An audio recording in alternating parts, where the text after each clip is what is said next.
तो मशहूद साहब, बहुत शुक्रिया प्रोग्राम के लिए, आपने वक्त निकाला। ये जो एक बड़ी कमी हम देख रहे हैं, एक बड़ा नंबर सामने आ रहा है, 55% आप ओवरऑल सेक्टर की सेल्स कम हुई हैं, इसके जो बेसिक रीजंस हैं वो क्या हैं?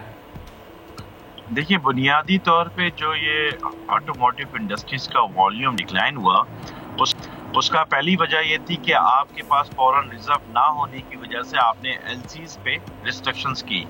फिर दूसरी वजह ये है कि आप स्टेट बैंक जो ऑटोमोटिव इंडस्ट्रीज में की रोल प्ले करता है वो कार फाइनेंसिंग करता है। तो कार फाइनेंसिंग आपका इंटरेस्ट रेट पे बढ़ने की वजह से आज 24-25% पे है, तो कार लीजिंग आपकी डिक्लाइन हुई।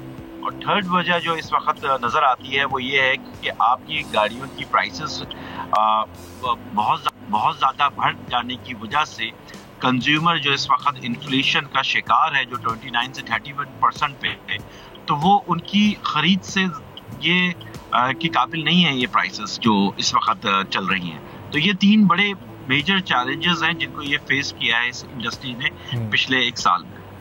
और मशहूद साहब, ये जो तीनों चैलेंजेस आपने बताए, अब जाहिर है इन चैलेंजेस के हल की तरफ भी हमें जाना पड़ेगा। अगर ये हल नहीं होंगे तो फिर ये 55 का नंबर क्या आने वाले माली साल के अख्ताम पर ये बढ़कर कुछ 60-70 तक चला जाएगा? अब ये रिकवरी कैसे होगी इसकी?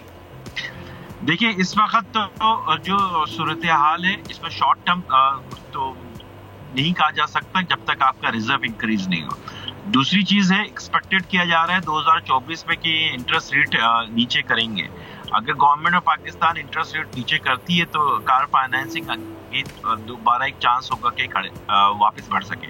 तीसरी चीज जो है, हमें इस इंडस्ट्रीज को ये देखना होगा कि हमारी जो एलसी बेस है, रॉ मटेरियल्स हैं या कंपोनेंट्स हैं, उनमें से क्या चीज है जिसको हम लोकलाइज कर सकते हैं। हमें अपने लोकलाइजेशन लेवल्स को शायद बढ़ाना पड़ेगा, तो हम कंपिटिटिव होंगे और जो फॉरेन रिजर्व के इश्यूज हैं उसको हम एड्रेस कर पाएंगे। अदरवाइज ये साल 2024 भी स्पेशली कार इंडस्ट्रीज के लिए एक चैलेंजेबल साल नजर आ रहा है।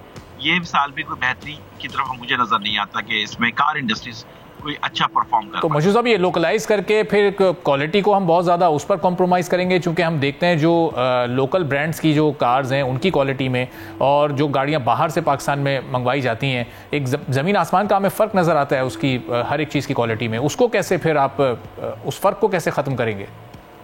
पहली तो आप ये जान लीजिए कि जो OEMs पाकिस्तान में काम कर रहे हैं वो जापानीज, कोरियन और चाइनीज अब पाकिस्तान में डोमिनेंट रोल प्ले कर रहे हैं। ये इंटरनेशनल ब्रांड्स हैं और जब भी ये लोकलाइज करेंगे तो अपने जो टेस्टिंग है, फैसिलिटीज होती हैं या प्रोडक्ट की अप्रूवल होती है, वो फ्रॉम हेडक्वार्टर होता है जो उनके मदर कंट्रीज है। तो वो वहां से अगर क्वालिफाई करेगा तो इसमें कोई सेकंड डाउट नहीं होगा कि आपकी लोकल प्रोडक्ट्स की क्वालिटी इंटरनेशनल स्टैंडर्ड्स पे मीट आउट करे।